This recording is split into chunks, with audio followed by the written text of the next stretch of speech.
Nate, guess who's here? Ernie, you're back. I am here, man. You've been making me do this all by myself for the last couple of Well, weeks. you know, I got a lot of friends with Fords. You know, they've been needing some help to get them going. So, yeah. I think it's, you just didn't want to see Willie, and you definitely didn't want to see Cameron. Man, That's we cut up too much at the track, and there probably wouldn't been no podcast. We'd have just been cutting up, and you'd been like the school teacher to us, telling us to calm down the whole episode. So let's talk about racing. Yeah. Kind of get back on board on that. Yeah. So I am here, but guess who else is here? We got Wes. Hey guys, We got Wes Ellis. the one and only Wes. Yep. Oh, come on now. Coastal It's not Plains that Dragway. serious. Wes, thanks for coming on the podcast, man. Hey, I'm glad to be here. And the tens of subscribers are here. So Yeah. The tens of subscribers. So if tens you are of still subscribers. here with us at the episode, what were we on, like 35? This is going to be episode 7. 7. Yep. Wow. Hey, I'm glad to be number 7. So lucky number number 7. 7. Number Lucky number 7. seven. That's right. That's right. So if you're still here, make sure you hit that share button and subscribe. Invite a friend. Tell them how bad we suck and to come listen. Yeah, absolutely. Yeah, So we always start the podcast with the first question is always, what got you into this world of horrible financial decisions? So actually, I have zero horrible financial decisions. I play on the backside of the ball. I'm the one that creates your financial decision. That is very true. For you to come back and kind of spend money with me. So I create those industries. do you take stock out in axles and stuff like that, and you're like, I'm going to put a little extra glue out here? Honestly, I should. It's actually funny. We just had the Wiggins Racing family with his Corvette recently, and 2 years ago when I was at Coastal the first time, his first test pass of the day, he snapped an axle. Wow. And then this time around, the last test pass of the day, he ends up snapping an axle. Yeah. So I really should take stock in axles just so I can, I feel like that's against the law somewhere, but we should try that. So if you're an axle company and you want to sponsor Wes, he'll Yeah, put a just few give me a more call. pumps on the sprayer.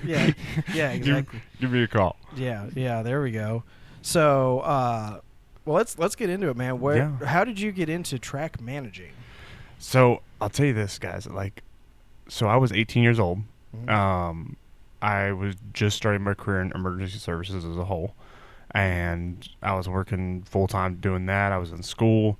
I was also working for a guy as a part-time framer on houses, framing doors and stuff like that. I hate framing. Me too. Oh man.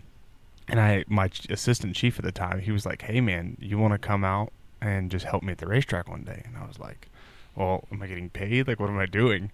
And I went out there, worked in the middle of the staging lanes for bracket racing for 7 years. Loved it. I love it. Mhm. I still love it to this day. Kudos to those guys, man. I mean, getting the cars to the lanes and the pairings. Mhm. I guess you worked in bracket, or you said you worked in bracket? Yeah, it was all bracket racing. Man, even the heads-up classes and the guys do chip draw and just Mhm. getting them paired up. I mean, really kudos to anyone who runs those lanes because it is a nightmare. But for you to do that, man, and start out there. Hey man, I love it. You were in the dirt. Hey, I'll take it. And like I said, I'll be the first. Anyone never ask. I'm not a guy that sits in the tower and runs a race from there. I'm the guy that's on the ground. Let's go. Let's keep this kind of moving. And then I was actually getting ready to get married for a while there. That was way 2017, 2019 time frame. I stepped away. I was just I'm done. Mhm. I just don't want to do this anymore. COVID hit.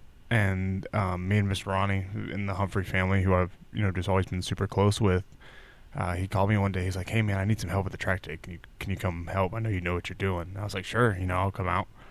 And 2 months went by, and they had management that was kind of a part-time kind of gig for them. And Ronnie and the Humphrey family, they were like, "Hey, we're looking for that general manager, promoter kind of guy. Are you interested?" And if you've seen me at any race, I'm the guy that's jumping around, excited, trying to just get things moving. I think this was the time that I come to know of you around about that time. Yeah. And, well, actually it was a Facebook post. Oh, yeah. There was a short little video of me jumping up and down at the starting line as we're getting ready to race. And what I was doing, I was actually stretching my legs because I had been walking 12 hours. So after that, it kind of took off. 2020 was a little rough for me. I was still learning Mhm. a lot because I really wasn't a prep guy. I just knew you went out there and sprayed glue and, hopefully the rubber worked. Yeah. Well, we tried heads-up racing that first year, and that's when I really had to dig deep and kind of get into it. 21 was good.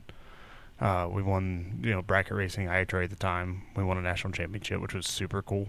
And then, that the rest is kind of history at this point. So we're just kind of grinding back out of it. And well, I do have to say Coastal Plains does owe me clutch. Okay. Yeah, my first time ever. Right. Nick knows the story too. Mm-hmm. It was I got the supercharger put on my car, and I was like, I'm not going racing. I'm just going to go hang out with some friends. Mm-hmm. I get out there. They convinced me to take it out on the track. I didn't even make it out of the 60-foot. I tried to slip that sucker and went zing. Well, and I'll tell you guys this much. I've never been in a race car. Like, ever. Never even drove one. We're going to change that. No, man. Yeah. I think the reason I'm good at what I do... Spare the boy. Yeah. Well, it's not even that. I think the reason I'm good at what I do is because I've never been in your shoes. I'm the outside looking in, building on that. So, I enjoy it.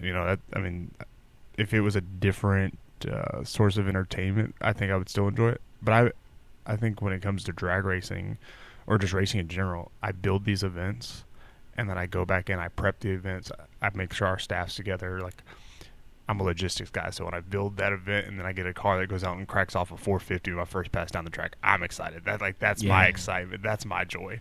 So, yeah, man, and kind of took a step away for a while after Darlington, and now we're back. So, we're tell us about Darlington. I know you were helping at Coastal Plains. Yeah, man. Then I saw you made the move to Darlington. Yeah. If you want to tap into that a little bit. Yeah, man. So Darlington, the facility is great. Amazing time. I was always super close with Rhett Gardner, who now is the manager at New England. And we went down there for that bracket finals championship, won that, and the Miller family and Rhett was leaving. Him and his wife were moving. She's actually like a doctor, the doctor of I want to say anesthesiology or something like that.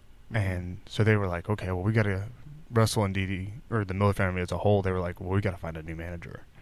They asked me, waited a couple months after bracket finals, like November time frame. I got a call from Rhett, and he said, would you be interested in coming to Darlington? And I said, yeah, man, I'll come down for a race. They could, I'm just going to hang out for the weekend.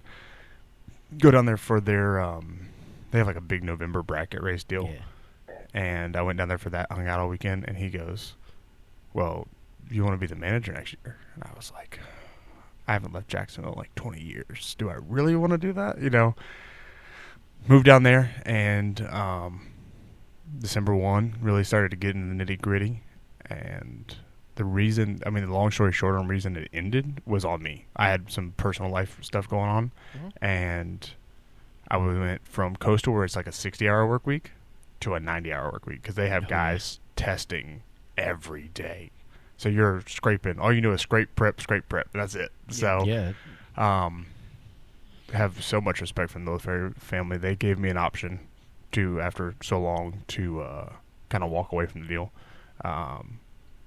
because I needed it. I just 100% needed it. And after that, I was like, I'm done in motorsports. I'm done. I don't want to do this anymore. So, I think the biggest thing was I regret some parts of that, because I would love to be back in that facility again, especially where it's at now. Think if times were different, we would have had a different outcome on it. So, but we need you here. Hey, Coastal Plains, man. So as a track manager, right? Yeah. What is the kind of day-to-day stuff you're dealing with? You name it, on top of a list on any kind of entertainment industry, I deal with it on the daily. Okay. So we have our full-time staff is now 2 to 3 guys that consistently are working. I could be on a backhoe right now. We're a couple people have seen the post, but we're building a dirtplex facility. Just dirt drag racing is what it boils down to. I could be on a backhoe. I could be in a meeting with some sponsor. I could be scraping a racetrack for the next prep day, working on events, especially with David Braxton right now. And you name it, you wear a very round hat as a racetrack manager, especially with now. Last year we were at a 21-acre facility. We're going to 42 this year. So, okay. So you guys are broad spectrum, growing out there a little bit. Yeah, I've seen a lot of various events going on there. I've seen some Mr. Beast videos, I think. Oh, yeah. There. Yeah, I saw Mr. Beast We don't video. climb too much into that. With I was Donut like, Media, yeah. Wow, they're doing that there. I was like, well, and the guys clearly got enough money. Yeah, it was cool. Yeah, so from what I've heard, because I wasn't in the game at that time, he kind of approached the management at the time and just was like, hey guys, I need your land. Like, I don't need anything else. I just need your land. So, and it's secluded where, like, if you go into Coastal, there's gates that lock everything, so you can't see. Like, where they were filming, you couldn't see that far in there unless you drove all the way into the facility. So, he rented the facility for so long at the time, and they produced that video, and now it's like, 3 or 4 million viewers on it. Man. And it really, I wish that they would have marketed it better on the Coastal Plains side of the house. Like, this was done at Coastal Plains Motorsports Park. So, it was a super cool video, though. I mean, I think it's a great time. Well, we always ask the racers, what's some of the craziest things that's happened on the way to an event? Some of the craziest things that's happened between the rounds. Yeah, trying to make it to the next round, you had to duct tape something that you made it to the winner's circle, but if they had to raise the hood, I mean, people would have been, how many zip ties are underneath that hood? What's some of the craziest things you have seen at the track, or that you can recall? I have seen a list of things as a manager, especially in Darlington and in Coastal, being at both places. There's some things that we probably just shouldn't talk about on here that you see at a racetrack, but I've seen a guy, he had a Ford Fox body car, had a Corvette bumper, front clip.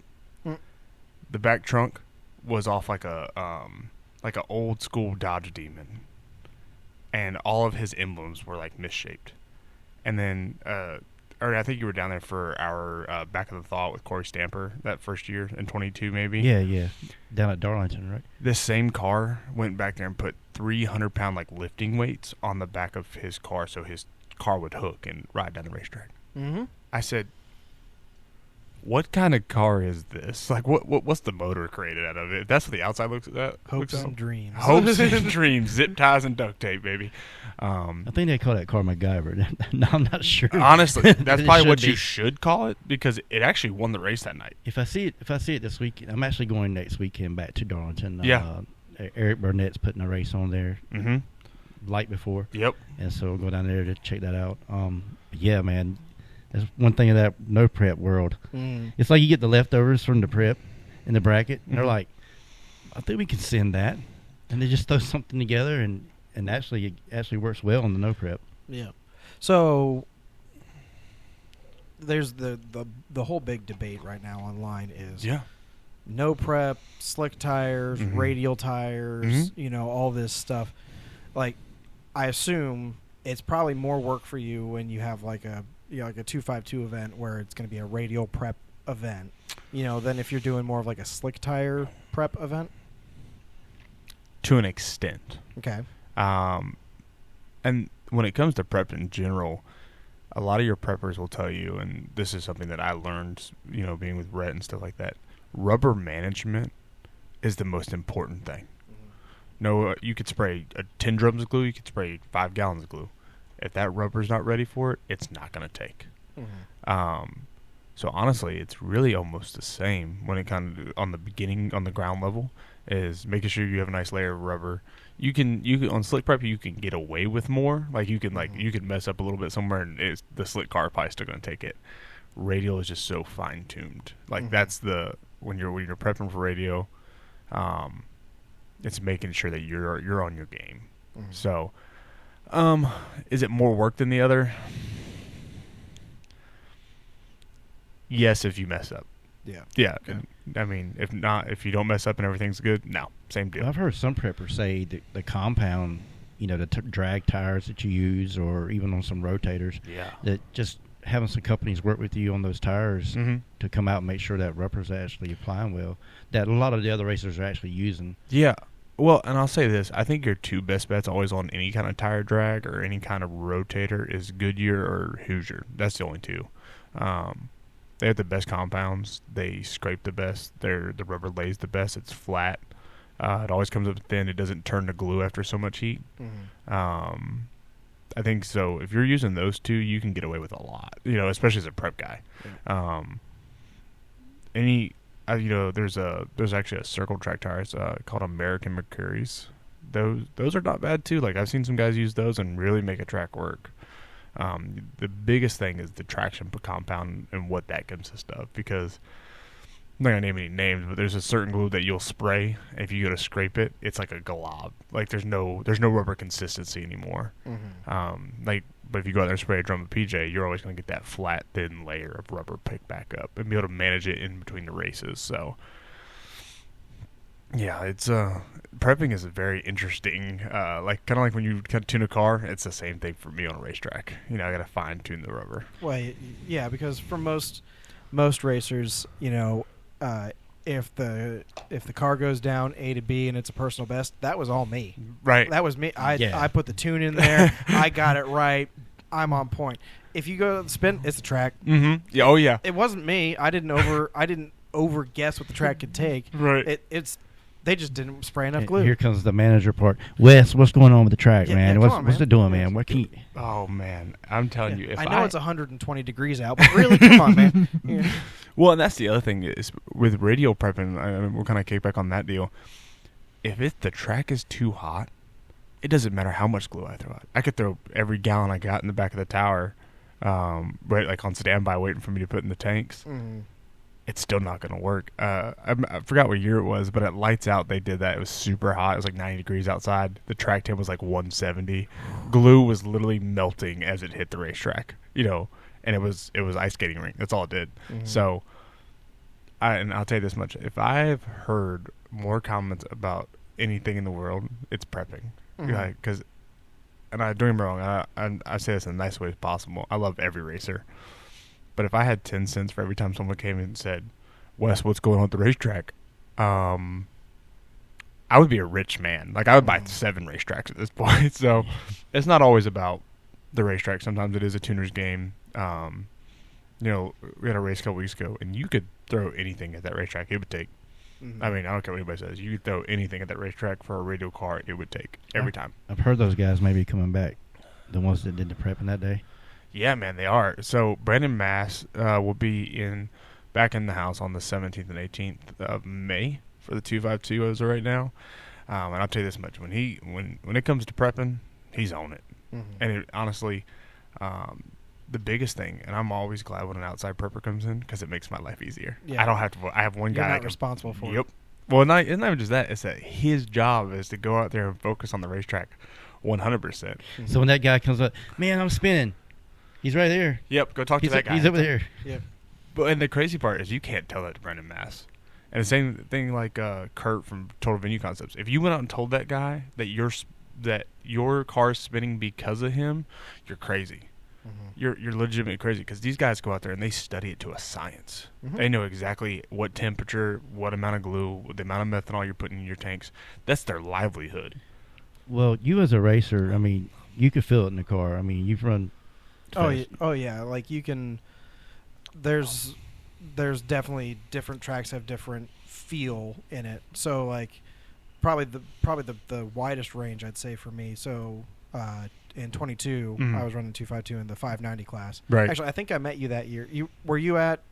No, so I Plains that year. No, so I left So I booked that event for David to come back for like the first initial 252 deal. Okay. But I legit announced my leaving middle of November, and I was gone. I was 1 month I was out. Well, then you don't get blamed for this, but so we had we're running that 590 bracket. Yeah. In it, it was supposed to be daily driver 590. Mm-hmm.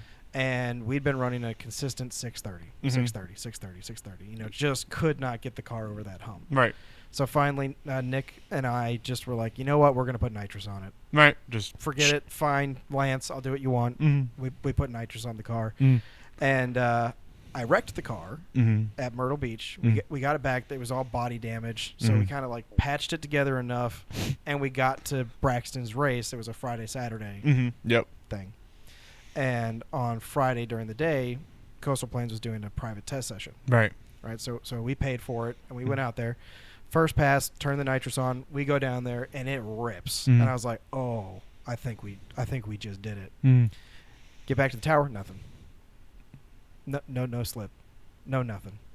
And I was like the tree activated and everything, and I went down there, and since it was private, there was no time shown, right? So we had no data, and so they're like, "Oh, just go up to the just go upstairs and talk to the guy, and he'll just print off your ticket. Mm-hmm. I go up there. He goes, "Oh, I'm sorry, man. I was focused on somebody else. I didn't hit the button." I was like, "What? What?" It's like, I paid $300 to get in here to get nothing, and so I'm like, we're like, fine. Mm-hmm. Like I was hot. Yeah. Nick said I was hot. And I'm like, fine, we'll calm down. We get the car cooled down. Right. We reset everything. We go back out there, and she ran a perfect 5.900, like in the heat of the day. Dead on. Dead on, and we're like, that's it. We're done. Time to go home, boys. Yeah, just pack it up. Well, we had the race that evening. Yeah. And like from that point on, the car would run like between a 5.95 or a 5.90 every single time. Consistent. That was the day he locked in his arch enemies. Yeah. Oh, in yeah. that class. Everybody. He made everybody mad. Yeah, because everybody loved pulling me. They're like, "Oh, Nate's a duck." We're just gonna like get half a car in front of him, The stay duck there, learn how to swim. Yeah, we won't break out. Right. And I only lost to like one other guy for the rest of the season, Justin Taylor. We could not get around him. Justin Taylor, the same guy that used to drive his dad, or they drove a dragster in like top ET. Yeah, they had top fuel dragster, or not top fuel, but yeah, they had a dragster and then a red Camaro as well. Well, I'll tell you this much: when he was in that dragster, that was the year that we went to bracket finals and won. You want to know about somebody that's consistent? Oh, dude, Deadly. You get on the tree against him and you get out treed by him. Mm-hmm. Put it on the trailer. You're going home because if he gets that on you, yep, and he's on you, guess what? You're done. I don't care what you say. So I raced him 3 more times that season. One time at Coastal Plains, I did a 5.93, and he did a 5.91. I'm like, I hate you, dude. He got me on the tree a little bit, know, so I didn't have that room to make up. We went out to Hertford, and it got cold. I was like, I'm going to get him here, right? Nope. I did a 5.94, and he did a 5.92. Okay, so the last race, and this is going back to prep, was at Galat, and they had it on kill. Right. Nick fell over twice trying to line up the car. Oof. It was that funny. Right. And so much that I actually had to get the car gassed to get it to move forward. Idle wasn't enough to get it to move into the beams. Right. Going up against Justin Taylor again in the King race. I cut a .09 light. He cut a .075 light. We went through the traps at the exact same mile an hour at the exact same time, 5.95 with a 7. And he beat me by exactly .015 of a second. I'm sorry, when you get beat like that, it's so bad. It's so depressing. It really is, because like I said, I've never been in a car, but I feel your pain. I see some guys get out there, and you're like, you lost by 0.3 of a second. Well, and it's like What? I joked. I was like, if I lose one more race by .01 of a second, I'm putting the peg extender on the front of my car. I don't care how much shit people give me. I'm putting that out there so I don't lose another race by that much. Well, I'll tell you this much: a lot of no prep king guys, that's what they do. Oh yeah, they're gonna win by that extender, whether you like it or not. There's no rule against it, so why not give it a shot? I mean, NHRA has rules about it specifically. Yep. Like, here's how far out your car is allowed to be from the center of the front wheel. Right. Do what you want. Yeah. I mean, it's just racing in general is crazy. I want to dive in a little bit more. You said that the facility, and not to change the subject so much, but you said the facility's changing from X amount of acres to... Yeah. So you mentioned the dirt track. Yeah, man. That's going to be for RC drags or no, man. It's quads? So have you guys ever seen like Lucas Pro Oil tractor pools and stuff like that? Yep. Galat has like a stadium already like it. We're taking that concept and we're turning it into drag racing. There's guys that already do it. There's a lot of like smaller like mud bog facilities that do it.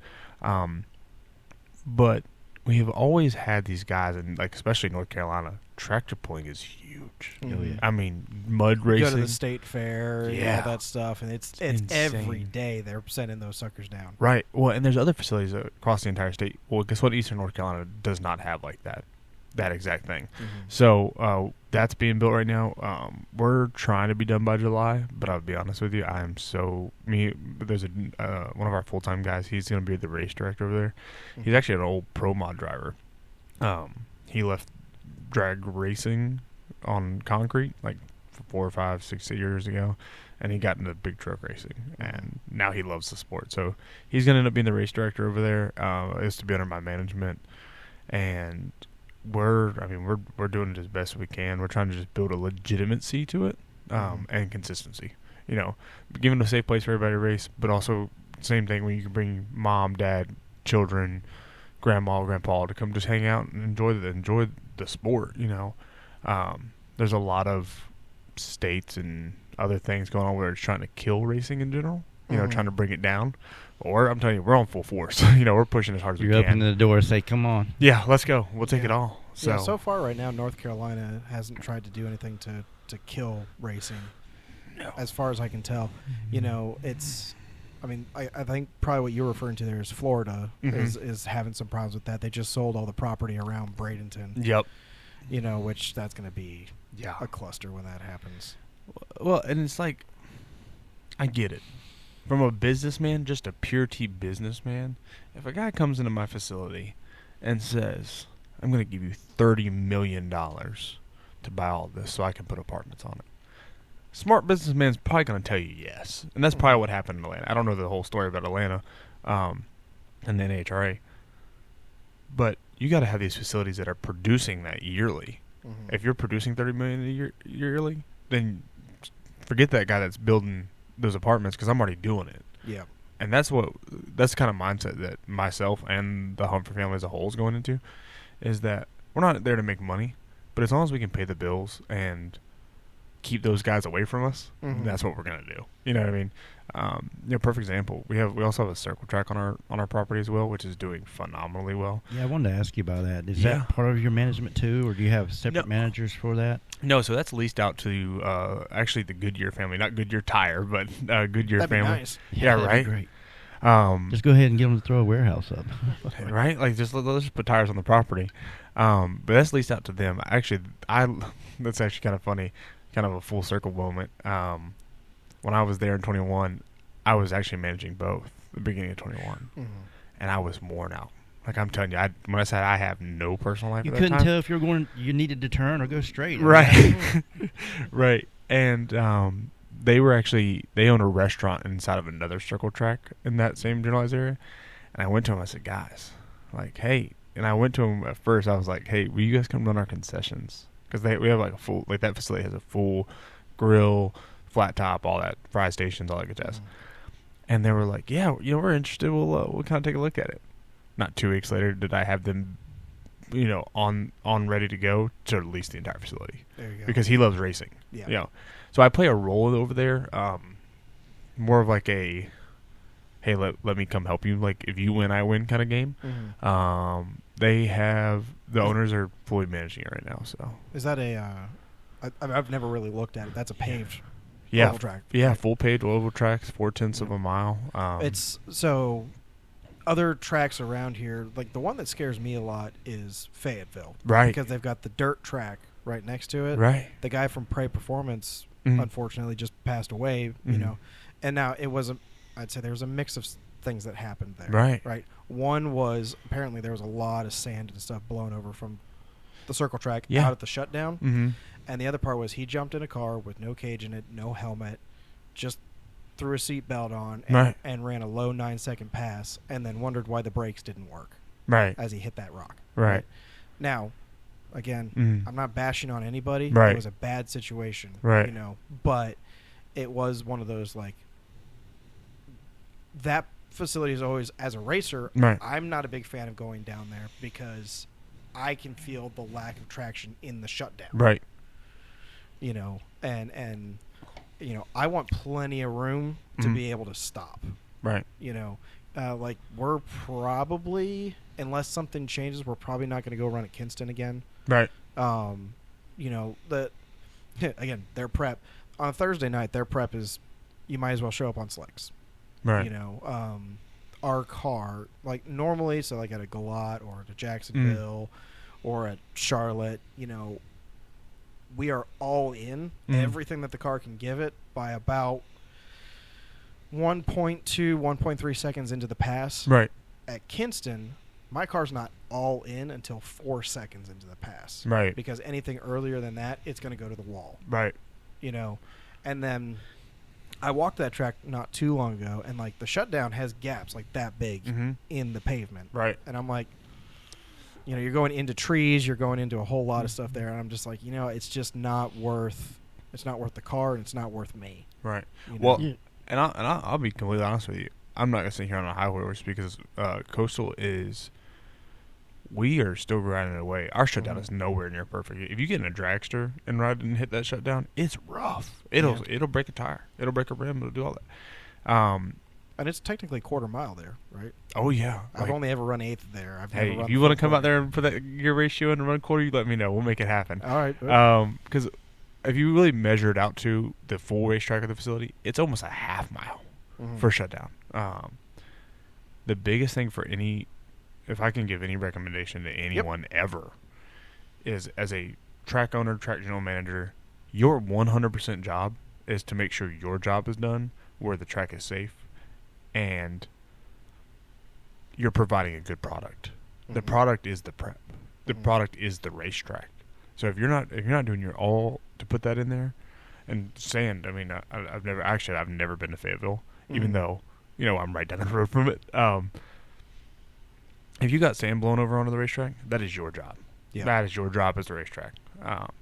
I'll say it, tell it to anybody, because if I go out there and mess up, that's on me. Yeah. Well, the other big scary part of Fayetteville is way at the end. Yeah. There's a big boulder.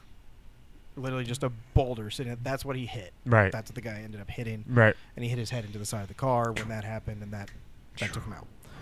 Right. There needs, for some places there needs to be like a sand pit. Yeah. like I'll tell you Galot's got that. They've got that sand pit and then the net. Right. That catches you. Well, that's a lot of people don't know this, but that's an NHRA requirement now to have that. And I think it's more or less that we're WDRA. I love them. They're Scooter Pico, Josh Peak, same guys Josh runs Galot now. Yep. That's a beautiful sanctioned body. And they back a lot of the same. They kind of flip over the same stuff as NHRA to an extent. And if you're not safe with plenty of shutdown room anywhere, you need to get on it. That needs to be your first task. I don't care if you have 300 events all year. If you don't have a safe racetrack, guess what? Stop racing, please. I think a lot of guys, if they go to a track for the first time, I mean, I know they're trying to get, even if they're a bracket racer, they're trying to get a dial in. If you've never been to that track, you need to make plan on making a 330. You know what your car is going to run the 8th mile if you run the 330. So just run your 330 and just get a feel for it before you go all the way to the wall. Something that you spoke on earlier. I'd like to hear more about your experience in emergency response. I know Josh. I spoke to the track staff guy that runs the tree there at Galot. Yeah, he actually works in emergency management himself. Yeah, man. And so your knowledge of it, man, that's a big asset to the track. Yeah. So I was 15 years old. Had nothing going on in my life as a teenager. I was playing basketball with friends, and you already knew everything at that age, right? Yeah. Hey, man, I knew everything. You were going to take over the world. I was, and that didn't happen. So, I had a friend at the time. He said, hey, man, and the county that I lived in at the time, they required like a senior project, like a focus, kind of like a work, like an internship thing that you had to do. So, went to the local fire department. I joined as like a junior fireman. I thought I was cool. I was all over Facebook, posting for my friends. And I'm sure it had nothing to do with attracting the females at all. I'm a fireman. Hey, I'll tell you this much: I did it, and I just fell in love with it. But so I did that. 18, 19, 20, 21. I started with the local sheriff's office at that time in administration. Did that for a couple of years. Was always on the rescue squad. Always did that. Like, always had friends. Like, in my free time, I was not out at the bar at 21. I was out at the rescue squad. Like, I was out there running calls. Because if anybody knows anything about me, I'm an adrenaline junkie. That's why I love racing too. Yeah. Like, when I see a car go out and crack a 420, my heart is already like boom, boom. So I did that, and my actual bachelor's degree is in criminal justice. Is in crime analysis and criminology. And then my master's that I'm currently working on is cybercrime and counterterrorism. So, emergency services, man, is a great industry to be a part of. However, the pay is not that good. It's the worst. It's almost like being a school teacher. It might even be worse than being a school teacher, because if you really think about it, like some of your guys that work in fire, law enforcement, EMS, whatever you do, I have so much respect for them, because some of those guys are working like 60-hour work weeks, and they're not making as much as a teacher. You know, taxes is great. So it's so honorable what they do to rush into bad situations. And so, you know, like I said, with you being on the starting line, just being able to react accordingly when something does go down. I mean, because this is racing. Things break. Errors are made. Yeah. I mean, it happens so quick. I mean, I have a ton of respect for EMS and fire stuff. Actually, the decal on the side of my car is an American flag with a single red stripe. Yeah. Firefighter support. I worked with a lot of firefighters through the years. Well, and I'll tell you guys this much, man. Without those guys and without their knowledge, drag racing isn't around. I don't care what you say. Because you don't have sanction, like Galot, myself, Piedmont, any of your, you know, major facilities. Without fire, EMS, and law enforcement at some point in their year of schedule, some race doesn't happen. I don't care what you say, because every requirement for a sanctioning body is that you must have EMS on standby at all times. Yep. We go another step further. Most of our bigger events, we put a fire department on standby with us at the track. And then I also have EMTs in my staff too. I don't play with safety, man. So if we get guys on testing 2 nights that bring their cars that doesn't have a minimum of extinguisher, I'm sorry, bud. Like, I'll give you your money back and you can go home. Yeah. And I just like that, because I don't want to call your mom or your girlfriend or your kids and have to tell them that you're going to the hospital because some safety failed or I failed. Or you let it pass. I can't live with that. Like, don't get me wrong. I've seen things. I've worked in the emergency service world for a long time. I can't call someone's mom. I couldn't walk up to someone's house and be like, hey, the reason your family member is not coming home is because of me. Yeah. I've always appreciated that about, again, as I said, Galot is my home track. Yeah. I go there a lot. Safety has always been a big thing for them. And especially if they know you, they're more likely to call you out. Oh, yeah. So for them, their number is 6:30. If 6:30, if you don't have a cage in your car, you better get something. It doesn't have to be a big, elaborate, funny car hoop, all that crap. Right. But if you run a 6:30 and you don't have a bare minimum of a 4-point in there, don't go running down that track.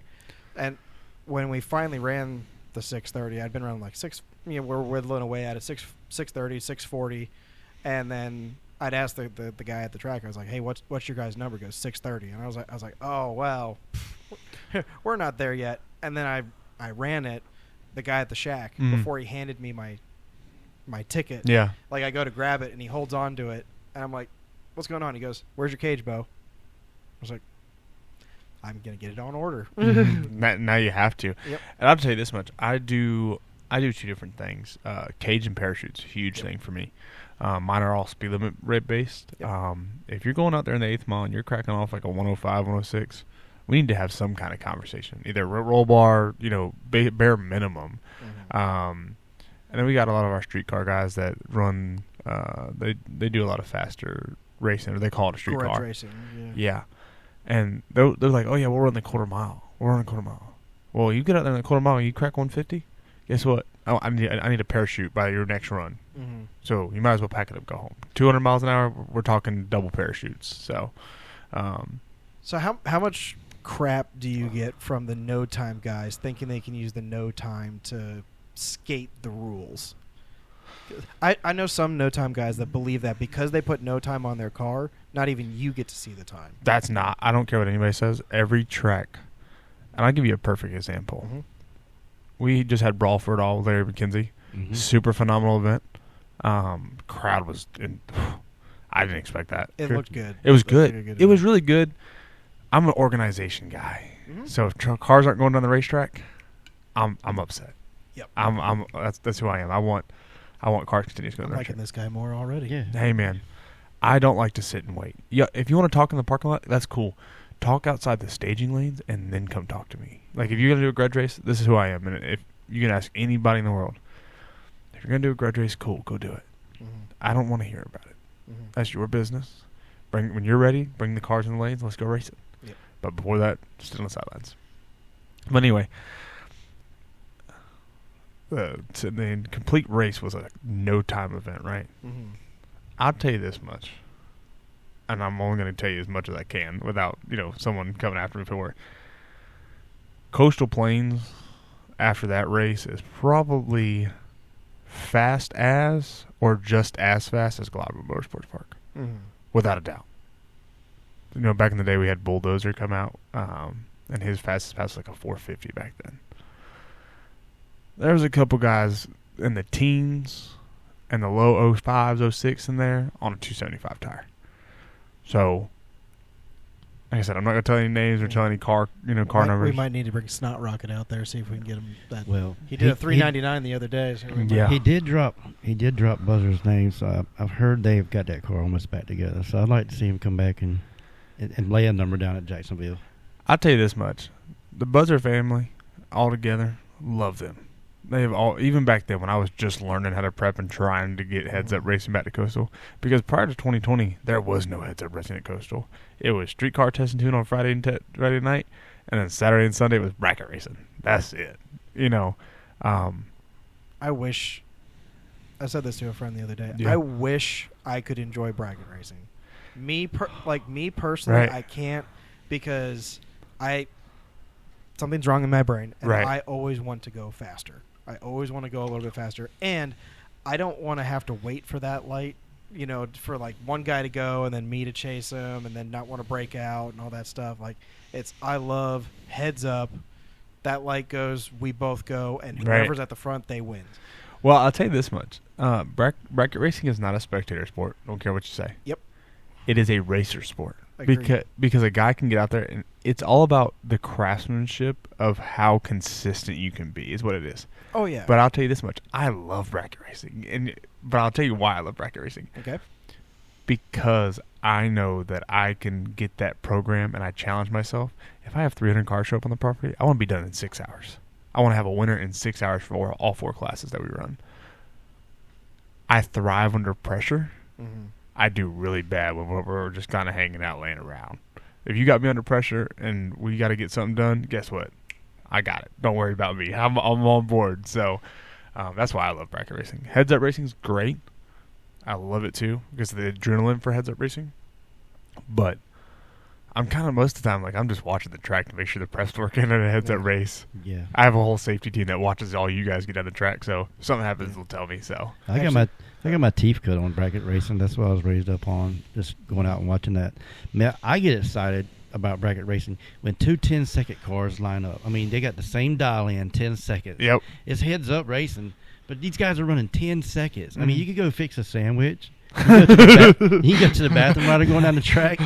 But or you got one guy that's dialed 10. He pulls up beside the car that's dialed in like a 620. That guy's just sitting there on the chip for that 10 seconds. Just the guy's just going out of his life, and he's got to run him down. I'm like, we're going to see a breakout. We're going to see a breakout. That's the worst, man. Between that and bracket racing, you can sit there in the stands and play best all day long. How many whops they're going to do? How many whops they're going to do when they get past it? Whap, whap, whap. Mm-hmm. They're trying to keep them breaking out. So, I mean, there's room in all of it. Like you said, there is more excitement in the heads up. Mm-hmm. But, I mean, if there's a lot of people that come to bracket racing. And that's one thing why we started up this Everything in Racing. Because I didn't know what Everything in Racing, the term, meant when maybe 2 or 3 years ago is when I found out about that. And I've been in drag racing since I was 4 or 5 years old. But a lot of people show up to bracket racing and they don't even understand all the terms about cutting the light or the breakout terms. They're like, well, he beat him to the light. Why did he lose? He got there first. Well, he went past his time. Well, why? And the biggest question I always get from any kind of spectator that just kind of shows up to a race, like we do a lot of work with the classic Gear Jammers, East Coast Fuelers. Mm-hmm. A lot of guys come watch those guys because they are cool cars, and they always ask. I'll have a spectator come in, and he'll be like, "Didn't he lose last round? Why is he back in?" I'm like, "Well, buybacks. Yeah, you gotta love the buybacks." But I mean, bracket racing is great, but you said earlier about everything being everything in racing. Did you know concerts were in racing? Did you know that? Because I didn't. I mean, just our facility alone this year. I mean, we're working on all kinds of new avenues just to bring more diversify. That's a good word. Yeah, I like that. I like that a lot Because you can have that one for free. Hey, I'll take that. I'm actually going to put it on our next flyer. When you use your facility to a full potential, everybody wins. Mm-hmm. That's the biggest thing. Is making sure everybody wins. Your racers, your spectators, the facility as a whole. I mean, there's a lot of everything that's in racing. Well, I want to get into in a minute some of the events you do have coming up. Yeah, man. I myself help promote. I see myself as a promoter. I'm not in the racing game right now. You are in the racer game. Mm-hmm. So, although I'm taking a year off. You are taking a year off. Yep. So I won't see you in May? You will not see me in May. He's gonna be there. We haven't spoke about this. He's gonna be there doing one of our first live appearances as everything in racing. If we hit 1,000 subscribers. Hit 1,000 subscribers. If we hit 1,000 Hey subscribers. guys, get 1,000 subscribers, and I'll reappear on May 17th and 18th when they come to us. All right. I'll do that. All right, we'll do that. And actually, we'll even try and get Brandon Mass on it. But there you go. Hey, I'm sure he'll get it. We'll have to do it really early because that man. I'll tell you this much: we started for Brawl for It All. We started at 06 in the morning. I think we both put our heads to the pillow the following morning at 4 a.m. So I'm gonna camp out in your driveway the night before that night, so I'll already be here. So the reason we're taking the year off. End of last year, we were running at Rockingham for the Small Town Throwdown. Yeah. And in testing, in my qualifying pass, I went down there and lifted the heads, burnt up cylinders 2, 3, 4, and 5, melted both heads and the block, all destroyed. Got water past all my pistons and bent my crankshaft. The Ford did Ford things. Hey, hold up now. Hold up now. Like I told you earlier, I'm a Ford guy at heart. Yeah. My dad raised me on Fords. But honestly, I tell everybody this. If you think you were hungry for being a racer this last year, wait till you take a year off. Yeah. Because that's what happened to me. Well, so what we decided, and like I have a team. You know, Nick is sitting back there. You know, I've got other guys with me as well. For sure. We want to go faster. Hey, everybody wants to go our best pass last year was a 5:42. Right. At 130, 131, something like that. Yep. Great. You know, and that's on a foot brake. You know, really did great. Actually, I did that at Kinston. Yeah. But we want to go faster, and the only way for me to go faster is I have to lose a bunch of weight in the car. Yeah. I need to put a bigger cage in the car. Right. Because a 6-point bolt-in is not going to pass anybody's inspection with what I want to do. And I need a better power delivery. Right. You know, the supercharged nitrous, we kind of tapped that out. Maybe we had another 10th in it. You know, but and so we're like, you know what? I don't want to rush it. I could have rushed it. Yeah. You know, tried to get it all back together in time and try to make the season, but then we would have spent the entire season fighting the car. Right. Because of kind of crappy work. And you guys don't deserve that. You know, like I get super frustrated when I see other racers go out there with a car they know is not ready. Right. And then they, you know, a freeze plug comes out the side of the block. Right. They scrape the wall. An oil line comes off, you know, whatever, because it was crappily put together. Right. And now the track is down for an hour because there's oil from the start line to the quarter-mile mark, you know, because they didn't know to stop either, you know. And so it's like, we're going to take the time off. We're going to do it right. And then when I come back and she's ready to go, I'm coming for everybody. Yeah, you know, it's on. It's on. Yeah.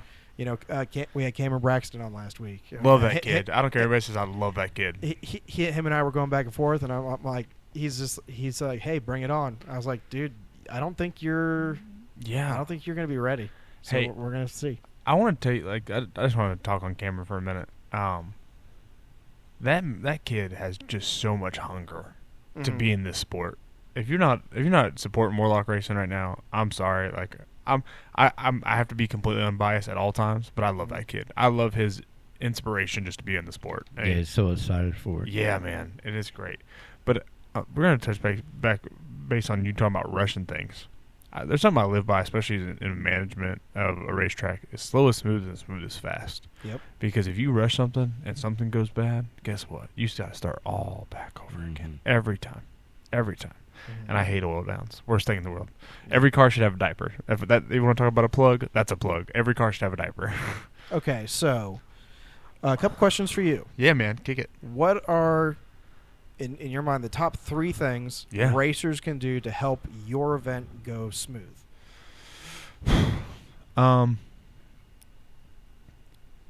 the biggest thing I could say any racer could do is make sure your car's not leaking before you come to the lanes. Just please double check yourself. Even if the oil pan's damp, wipe it off real quick. Take that extra minute to do that, because I think your second biggest thing is stop dilly-dallying.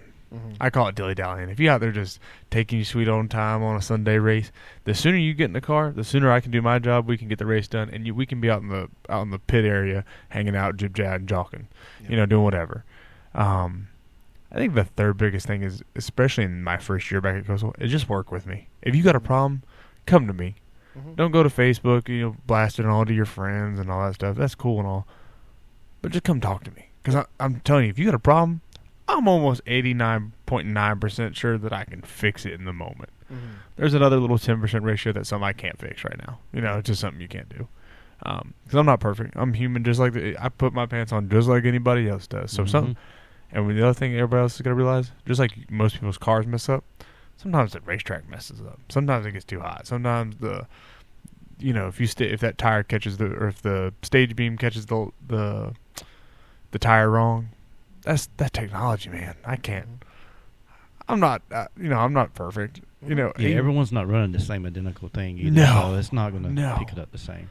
So for racers, it's make sure your shit's together and it's not leaking. Yep, 100%. When it's time for you to be up in the lanes, let's go. Get into the lanes. Yep. And then if you got a problem, come to you. Yeah, man. What about promoters? So guys that are bringing events to you, what can they do to make the event smooth for you and for the racer? They're not listening by this point anyways. They've already tuned out. Well, it's okay. I'm going to clip this part and send it to David Braxton. Send it to everybody. Actually, send it to every promoter. I'll tell you this much. For me as a manager or a race director or however, whatever you want to call me, for any promoter out there, if you bring me what you want to get done and what your ideas are, let me organize it for you. Let me put it into a schedule. Yep. Because I'm all about that. Like, hey, we're gonna run 275 right now. We're gonna run all steel, all glass right now. Like, yes, there's windows on those times, but let's make it quick, because if you don't have, this is the biggest thing I can tell any promoter, any racetrack manager when it comes to that deal. Spectators do not want to sit around and watch you jib-jab or sit in the stage lanes. They come to watch racing and watch cars go down the racetrack. The reason a lot of racetracks are losing spectators is because they're sitting for an hour or they're sitting for 30 minutes. Everyone's coming to be entertained. Yep. And something I've noticed almost every track I go to, some are better than others. Yeah. No one knows what's going on because they can't hear. Yeah. I know it's a lot of tracks I go to. I'm not sure what your facility's doing with that, but just the audio. There's someone in the tower talking on the mic, but they might as well be speaking to themselves. So any track, this isn't directed to Coastal Plains. Any track owner or manager, go sit down track in your car and get someone in the tower to talk, and you'll hear what we're talking about. Does Coastal Plains have like an app or anything like that? So we're actually working with, and I'm going to hit you on my 3 key points on that topic here in just a minute, but so we're working with Portatree right now, Portatree Timing Systems. They're creating an app-based system. Okay. We're also working on. I'm really exploring the whole. Have you guys ever heard of like the FOTE and My Racer Pass and those guys? Yep. I love the FOTE. For Streetcar Takeover. Yeah. And all sorts of stuff. Yeah, man. Well, they create your own app. So I'm really exploring those options right now, because a lot, like My Race Pass example, they counterpart with Portatree Timing Systems to bring you live timing, apps, texting, all that good jazz. But the other thing we really have to focus on, as especially someone in my role, is that the masses right now is the new generation of technology. You still got guys that you got to connect with that don't use Facebook, that don't use Twitter, don't use anything. So it's something that's being explored right now. I don't know where I'm headed yet. I actually have a meeting on Wednesday with My Race Pass again to try to really get the nitty gritty in, because we do have shows that need live ticketing. They need all those things. I would say my on board moment right now is My Race Pass. Yeah, because last year we went to ZMAX for Streetcar Takeover. We actually we won our class. That was awesome. But probably my favorite part of it was they said, "Hey guys, we're trying this out." Yeah, it was the band app is what they used, right? Yep. And they said, "Look, because the PA system was down. It was just down." And they're like, "Look, we're just going to put it into the app, and when it's time to come up, it's time to come up. Don't come up before then." But as soon as it's time, it's in the app, and it's either I watched it or one of my guys watched it. And they'd be like, "Oh, it's time for us," and it would say exactly what lane I'm supposed to be in, right, and when, which is now. Well, and actually, who really started that, who's really good about that, is Josh Peak. When he was with the IHRA, we'd go to bracket finals, and they would already have the mass texting system out. As soon as you walked in the gate, they gave you that number, so you knew because bracket finals is like 600-700 cars most events. They sent the mass texting app. You knew what lanes you had to be in. You knew what class we were in. You knew, and it's so good as an organizational thing. But to kind of kick back on what Ernie said, the PA system is so important. And like when I came back into this, my 3 major focuses was the timing system, making sure she was adequate, she was ready to rock and roll, there was no issues in it. And don't get me wrong, you're always going to have to tune that system up because it is technology. Hey, you got to update. You got to make sure your sensors are good. Rerun wires. Yeah, you got to do those things. Sensors. Every race and measure rollout. Rollout's so huge. And my second thing was the PA system. The PA system has had its issues. We are trying to get this break ground date on it from engineers because sound is so important. Everybody needs sound. School stuff with theaters like that. So we're going to be revamping our entire system this year at some point. Well, that's awesome. A lot of that also comes down to the user as well, right? Yes. You get some. I've even on here. Yeah. I've had people where I tell them like, hey, talking to the mic. This is the appropriate distance to talking to the mic. So man. you can hear your voice. And then we have some people. I'm going to sit back here and talk to you. Yeah. And you're just going to have to do something on the backside. Yeah. Or you got the other people who are going to talk into the microphone like this, and you can't understand a word that they're saying. And they're going to scream at you the entire time. Yeah. So you're at the track and all you hear is. Yep. You're just like. Well, and sometimes that's even like when I say I wear a round hat at the racetrack, I really have to learn like all kinds of technologies. Yep. If you have too much like volume on your speakers, or you got too much gain, or you got too much of that, guess what? You're gonna sound like a garbled mess the entire race. I have a board sitting right. Yes, if you don't have that mixer, and those things are so important to your announcers, and honestly, having a good announcer. It's one of the best announcers in the world right now, and everybody knows him from this area. 2 of my favorites of all time is Fabian Brown, who worked with the IHRA for a long time, worked up at Maryland, super great announcer, and Danny Waters Jr. Man, I love him when he is announcing. He just has a way to incite your moments to be excited. So I can't leave out Alan Richardson as well. He does really well. Yeah, I miss him over at the Hana. What's the guy that does a lot of the stuff on Flow? Which one, drag racing or circle track racing? Drag racing. Oh, because he does a pretty good job of running it. Although he did the Flow always does the Charlotte Streetcar Takeover race, right? Yeah. He absolutely butchered my last name. Oh, really? Yeah, I'd love to see what was put in front of him. My last name is Scheibner. Yeah. Right? And so most people mispronounce it. Yeah. And I've just accepted that in my life, and it's totally fine. It's not like your name is Murphy or something. It's just right? Murphy without an H, with a PH. But I get up there for a first round. Of course, I don't hear it. I'm in the car. Yeah. I saw it later, and he goes, we got Ray Roman in the right lane, and in the left lane we got Nate. And he pauses, and I was like, "Oh no! Oh no! It's about to butcher it. I know it's about to be bad." And he goes, "Sonimbar Nar." And he goes, "I'm pretty sure that's way too many letters in that." Hey, it's all good. And it's like, but most of the time he does an amazing job. I think he's doing the reunion right now that they're doing down in Bradenton. There's a guy in the announcer world, and I want to say it's from Flow Racing as well. He gets out there, and anytime there's a name not in the system, he just goes, "Not on file." And you're like, how is that? I mean, your voice is naturally entertaining for him, but he's just like, "Not on file." I'm like, what is this, WWE back in the day when The Rock would, yell at you? So it's good stuff. And I agree. A good announcer, commentator is going to raise your event up a little bit more.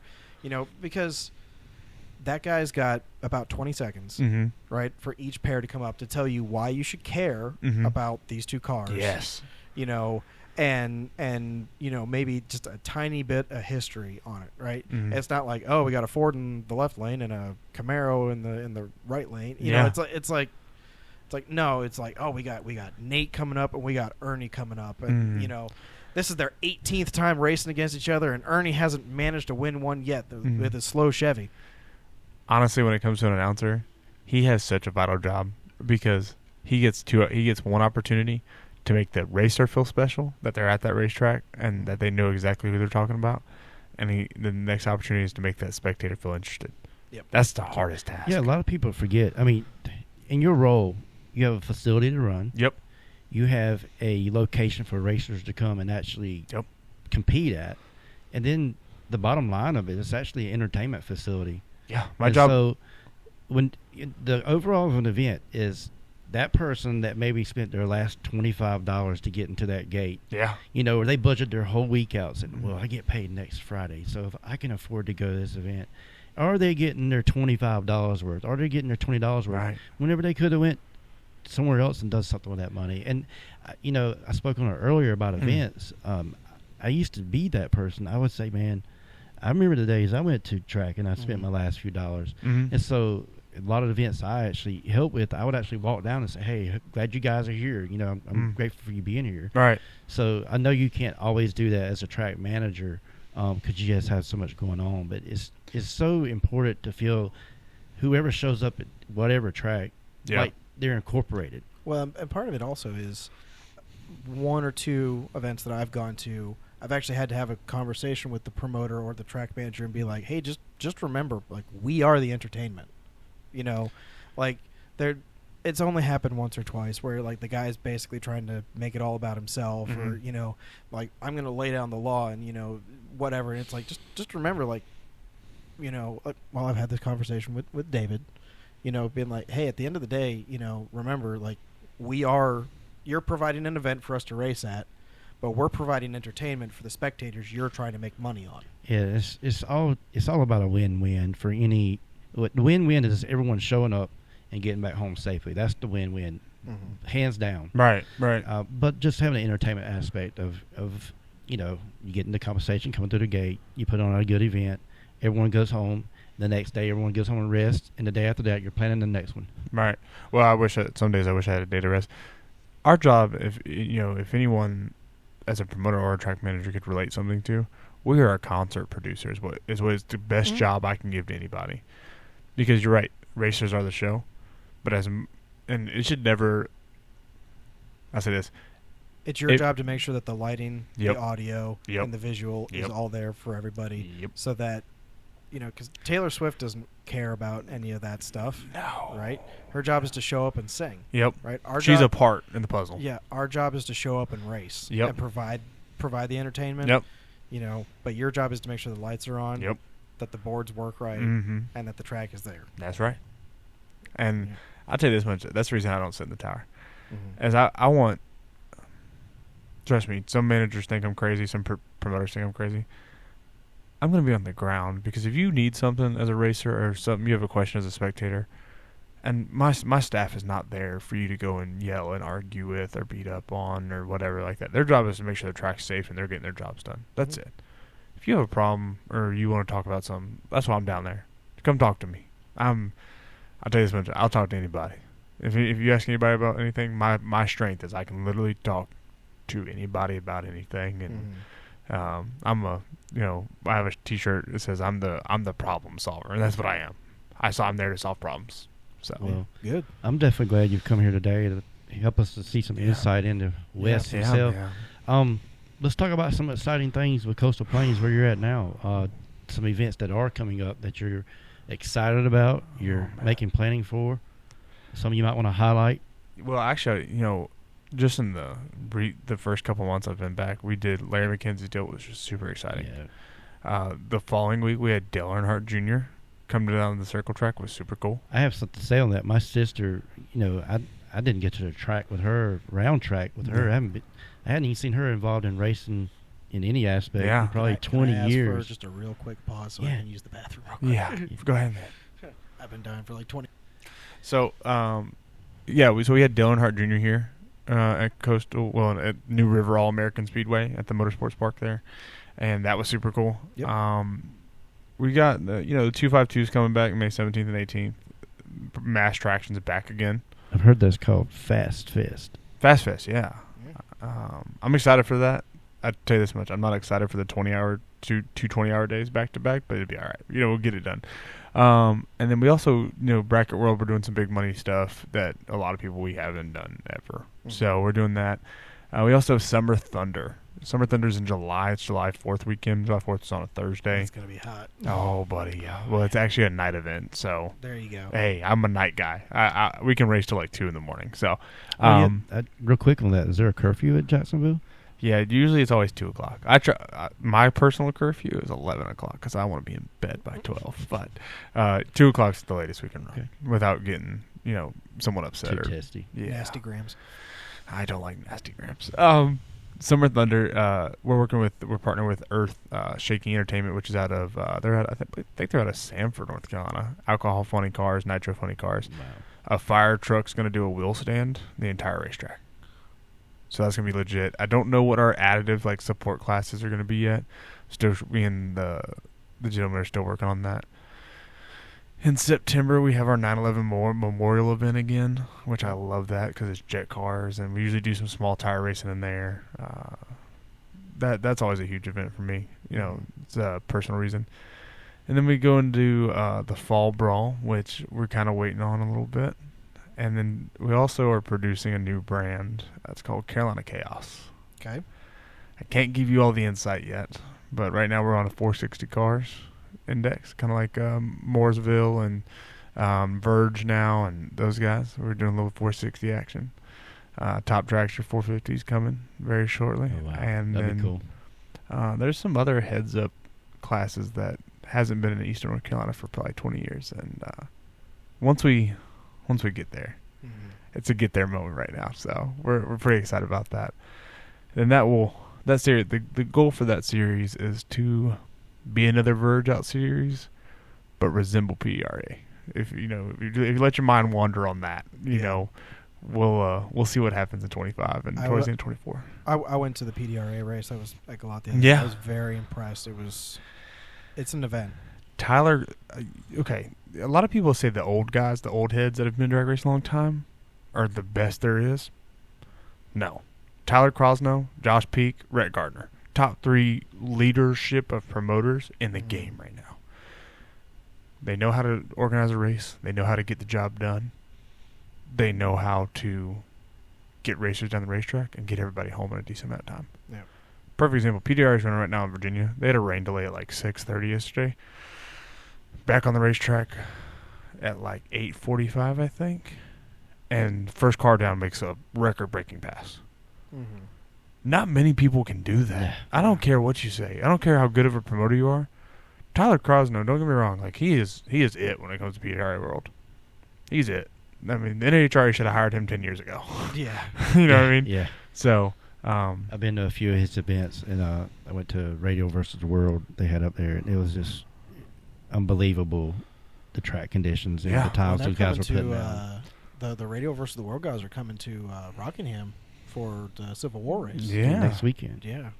So those are some crazy. I think the Motion Raceworks Shadow is coming. I think Stevie Fast Cars. I think that's my biggest challenge right now in the drag racing world is there's so many great events going on now. It's hard to pick and choose where to go. But anyone, if you are still listening at this point, if you have a track close to you, get to it. Go support it. Go support your local track. Well, honestly, yeah, because if the racer, perfect example, if I got a guy that lives in Jacksonville and me and Galot are running the same exact race and they're going to drive to Galot, I need to be doing something better. Yep. I love Galot and I love Josh Peak. Like I said, complete respect for those guys. I thrive to be where they're at. But I need, you got to support your local guys too. Mm-hmm. You got to support a KDS. You got to support a Fayetteville. You got to support a Roxborough, because without them, there is no me. And that's the biggest thing. You talk about there's so much going on with the racers. I'm gonna give everybody another little recommendation here. If every promoter or every series promoter met on the same rules, just in different states, guess what? You'd have some really good racing. Oh, yeah. Yep. You'd have some really good racing. Because you got Carolina No Time, you got 252, you got the Verge Outlaw series, you got all these series running everywhere. all very similar classes, like almost to a T. If they all came together and said, hey, let's get all in the same rule book to an exact T. You're going to get more cars traveling. You're going to get more cars to the races, and try not to run on top of each other. Yeah. That's all you got to do. It's very simple. A great rule set that it depends on who you ask. It's Right. all steel, all glass. Yes. Right? Right. For some people, all steel, all glass literally means all steel, all glass. Right. For some people, it means, well, the doors can be carbon fiber, and Yep. you can have an optic armor windshield and back, because safety. And I'm like, but it depends, right? Right. Because you go from one to the other. I think if everyone got together and said, what is the actual rule definition of all steel, all glass? What is the actual rule definition? What is the weight for heavyweight class? Yeah. Because there's some places it's 3,700 pounds. It's some places it's 4,200 pounds. Mm-hmm. That's a big difference. Right. Between those. What's the definition of a street car? You better ask somebody. I've asked pretty much every single person that's come on this podcast, what is your definition of a street car? I'm not going to give you one because I don't know. I'm serious. Like I have a guy. I'm not going to say his name because I love the guy to death, and he knows exactly. When I say this, he's going to know exactly what I'm talking about. He drives a Cadillac CTSV, right? Mm-hmm. Heaviest car I've ever seen. That guy will go out in the 8th mile and crack off a 5-second pass with 10 pounds of boost. Mm-hmm. Can he get on the street and drive 10 miles? 100%. But on the 15th mile, he's going to have to put fuel to it. Yep. You know what I mean? So, there's no street cars. There's no such like when you go to a racetrack, there's no such thing as a street car anymore. Yeah, it's basically whatever you're crazy enough to pull out on the lanes. Yeah. Honestly, because you want to call a street car? Let me go to Sanders Ford in Jacksonville and go buy me a Ford Mustang. That's a street car. There you go. That's all you got. Might as well create a stock X class, and that's what it is. Yep. Well, you want to get into how people can find out more information about Coastal Plains and Wes book, and try to let this man try to enjoy the rest of his day. Yeah, we'll let him go enjoy the rest of his day. And these few listeners. He got a little bit more traveling to do today. Yeah, before the bitter half, Yeah. That starts to get me. I know I'll be seeing you again, like you said, May the 17th and 18th. I know I'll be there for that. Yeah, man. We got a lot of stuff that we just haven't announced yet, because I got to make sure, like, on my board that I'm fine-tuned. Mm-hmm. Because that's what Darlington taught me. So the best place would be to go to the Facebook page. Yep. Check Facebook. Do you guys have an Instagram page as well, or just Facebook? So it's actually funny with Instagram. We're actually trying to get Instagram to remove some pages because every manager has always created just a brand new one. So you guys can check us out at Coast Plains Motorsports Park on Facebook. Actually, we're on TikTok now. We're doing a little bit of that. Try to be cool. You can get me there. You can even hit my personal pages. Wes Ellis. They're everywhere. Ernie found a lot of these pictures that are behind us. Some of those are old, like really old. I think the most recent one is the one on the right over here. And Ernie, you'll actually get a kick out of this photo right here where I'm scraping by hand. I don't scrape by hand anymore, by the way. Got me a nice Total Venue Concepts hooked us up with a lawnmower scraper. And that picture right there, I weighed almost 300 pounds. Oh, wow. Yeah. Ooh. I was a big boy. But yeah, you find us on Facebook. Concessions. Hey. Coastal Plains. Oh, real quick. Yeah. I did see the Facebook page. Yeah, man. It was Coastal Plains Dragway, and now it's Dragway at Coastal Plains. Just to clarify that a little bit. Yeah, man. So Coastal Plains Dragway has been around since 50 years last year. When I came in and we have a circle track. We have a dirt drag strip now that we're working on. We have a demo derby park. We have concerts going on. We've rebranded this year as Coastal Plains Motorsports Park, and it's because we are a motorsports park. We don't just have a drag strip anymore. It's not just that little old drag strip anymore.